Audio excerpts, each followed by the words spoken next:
Well, this would have been the dyno video, but we had some issues with the fuel that was in the car, so we're having to drain it out.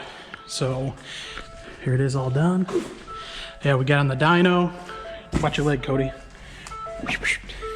Try to sneak by you. Maze here. Anyways, we got on the dyno, and pretty much the fuel was supposed to be 93 octane, but it was worse than 91. So we got to about 25 pounds of boost and only about 3 degrees of timing, and it made, I think, 330 wheel horsepower and 330 torque. So we just unloaded it, and actually we tried squirting a little meth in there, and the meth was also a little old, so we're gonna have to refill that as well. But we are back at the shop now. Cody has the Ford IDS system hooked up to the Fiesta, and that'll allow us to cycle the pump to get all of the fuel out. So we got this sketchy setup going on here. So I made a quick disconnect here, just snap onto the factory sending unit, and just got it going into a can here. So we'll use the IDS here, hopefully. Cody's computer's kind of a turd sandwich, but once he gets that set up, we'll be able to drain all the fuel out of this and fill it up with fresh 93. And then we're gonna go pick up some VPM1, fill up the methanol tank. Maybe. Yep. Fill up the old methanol tank here with some fresh VPM1 and mix it down with distilled water. So we're gonna do a 50-50 mix on it. Then we'll head back to the dyno and get a 93 octane tune done, and then 93 octane with methanol. And then hopefully in the same day we can do some race gas mix. We have a couple cases here that will mix with the 93 to bring it up to about 105 octane, and then we'll get her back on the dyno. Well, actually it'll be on the dyno. We just do that all in one session. So that's actually the good stuff, or good thing about this stuff is you just pour it right into the 93 that's in there and it mixes up. So you don't have to run the tank all the way down or drain it like we're doing now and fill it up with a different race fuel. So I've used this stuff before. People might know it referred to as RGA. That's what I've always called it in the past. We used to use it a lot in the Ecoboost Mustangs. We used it in the Focus RS on quite a few customers' cars, especially our customers out in Alaska that they only have 90 octane. So we use this to spike it up to about 93 to 95 octane and allow those guys to make a little bit of power. So the only downside of this stuff is you're gonna have to just keep an eye on your plugs. Usually I would recommend, if you're running a ton of the additive, you know, almost every single tank, change it every time you change your oil. And by it, I mean the spark plugs, because they're gonna get an orange tinge on them. And over time, it'll just, you know, you'll start to pick up a couple misfires here and there, swap them out, or just pull them out and clean them, and you're good to go. So we're gonna finish draining the tank here. Then I'm gonna go run to the store, BP gas station, get some 93, and fill this bad lad up. And then I'm gonna go do some street tuning. Hello. Good dick. Yeah, looks like it's working. I can't really see where the level's at, so hopefully. No, I'm looking. Daniel's just gonna be able to see us squirt Molotov cocktails all over his car. Actually, I think I see it right here.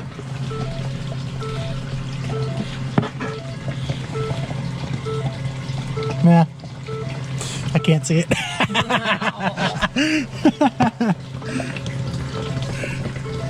All right, well. What are you gonna do with this fuel?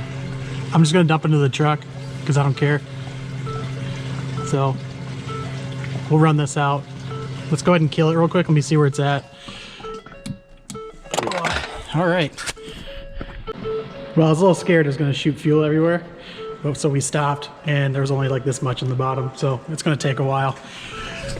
But pretty much IDS system is just turning the pump on and flowing her down here into the tank. Gas can, I should say. So we're gonna be a minute. We're not gonna record this whole thing. Well, that's gonna take forever. So let's go over some new stuff that's coming today. So this is our sauce upgrade to our 2.0 and 2.3 short blocks. So our normal short block is going to come with a H-beam rod with 625 plus bolts. It's going to come with a standard wrist pin versus this one here we'll get into in a second. And then the piston's actually identical between the standard, the one short block, and then the one with sauce is the same piston altogether, just the pin changes as far as the piston goes. So the rod here is from Cali's. It's their Enforcer rod. Has a ARP 3.5 bolt in it, which is the strongest rod bolt that you can get. The material on the rod is 4330, and it's an I-beam design. And then we got an Amco bushing in here, so this has extremely low friction. So when you have it on the wrist pin here, you know, the drag on it, I mean, it's minimal anyways, but just having that Amco is just another upgrade, you know. These rods are not cheap. A set of 4 is retailing for $12.95 for a set versus, you know, a standard H-beam rod with ARP 2000 bolts in it is, you know, whatever, $400 for a set, and 625s are like $500, $550 for a set. So $12.95. Huge price increase, fairly light for an I-beam rod, but the whole goal here is to have literally the strongest rod available for this application. So you cannot get a stronger rod. These are better than anything else out there, and these rod bolts are insane. So you might see the 3.5 bolts in like Carrillos, which are a very expensive rod, but this is in our sauce upgrade. The piston, like I said, is going to be the same. These are our new pistons. So we switched who manufacture our pistons for us. So as you can see, still has our logo and everything in it. This is our new dish design, and these pistons are machined for us by Trom Pistons out in California. So he was able to do everything that I was looking for in a piston, have all of our options added to it, do our moly skirt coating, do our crown coating that we like. This is actually a little different coating than we were using prior. So you've seen our Goldie pistons before, which was a kind of a bright gold color, versus this here's, you know, kind of just a sheen. It's got a matte finish to it. That doesn't really matter what color it is. It depends on, you know, how effective it is. So what this coating does is you know, anti-knock coating. It just helps prevent detonation. Just anything and everything we can do to prevent or reduce the amount of knock that a GDI engine sees, we're going to do. So the piston design, you know, factors into that as well. We still retain a little bit of the fuel bowl that a DI car would need from the factory. It's only really required for idle quality and emissions reduction. That's really the goal of those big fuel bowls and GDI engine pistons. So you know, we still retain a little bit of it, but because when we are making big power, we still use port injection. We still need to have a good surface here for flame travel when using port injection. So we still have basically a hybrid setup here where we're focusing on GDI, so direct injection and port injection here. So, and then we have, you know, you may have seen these in our previous pistons where we have these channels here, and that's, you know, essentially just kind of adding to a swirl, or the attempt to have a swirl on top of the piston to assist in carrying, you know, that flame across the piston and help with ignition. So, piston wise, these are going to be good for 1,000 horsepower. If you get our standard, the one short block, you're going to get a thinner wall wrist pin. So the wrist pins that we use in our standard short block are good, up to about 700 horsepower. And then these here, these are 250 wall. So that is the measurement of the thickness here from inner diameter to outside diameter.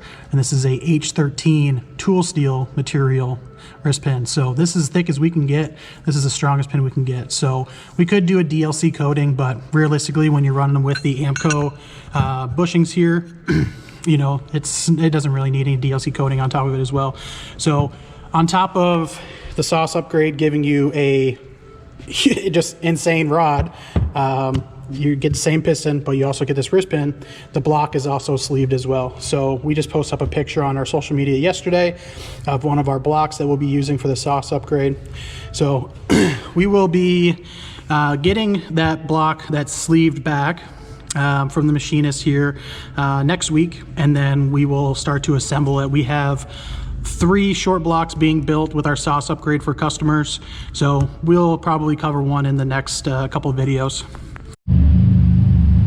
So we got some fuel back in it, some fresh 93, Cody's inside with the IDS system again, doing a misfire monitor neutral profile correction. That is something you need to do after, you know, you do any major work on an engine. In this case, it's a whole new engine, so it needs to be done so it gets a misfire monitor reset. But while he's doing that, I guess we can talk about a couple other things that's going on in the shop. This is a customer's car from Delaware that we had shipped in. This is going to be the highest horsepower Ecoboost that we've ever built. So the goal for this is pretty substantial. We'll get in more details later as we start you know, building the engine and getting the turbo kit and everything all sorted for it. But this is a 2018 or 19, I can't remember the exact year, but it's a newer body style. Unfortunately, it's a convertible. Sorry, Ed, but it's a convertible.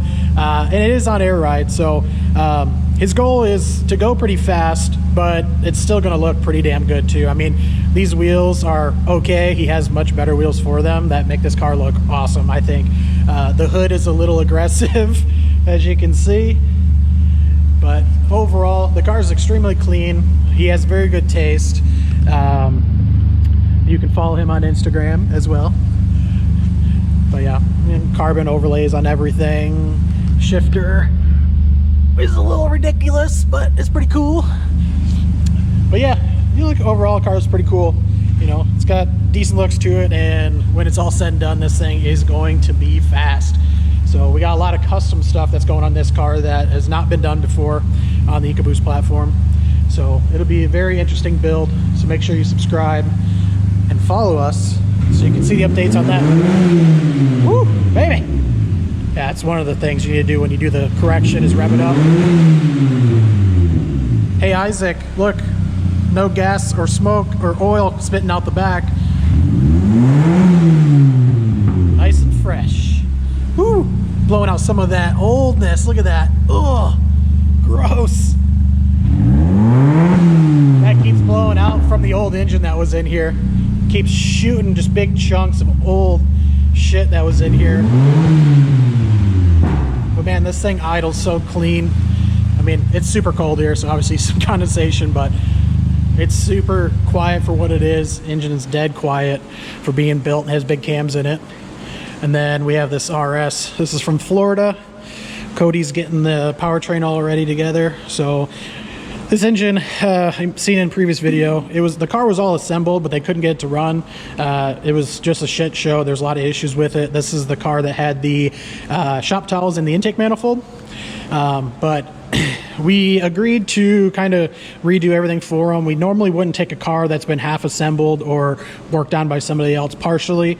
So essentially, we only agreed to take this in if he paid us to take it all the way back down, tear it all the way down to nothing, and start fresh. So originally, you know, it had our block in it, had our head in it. This is a built trans that we did for him as well.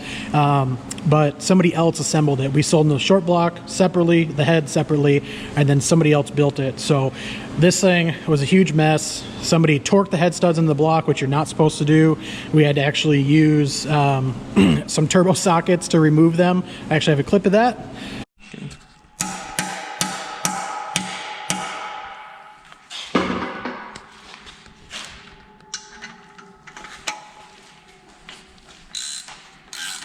Oh, that one wasn't that bad. It's still kind of hard. Yeah, it is. Harder than it should be. I know, there should be finger tight in there. And then the water pump bolts were finger tight. Also have a clip of that.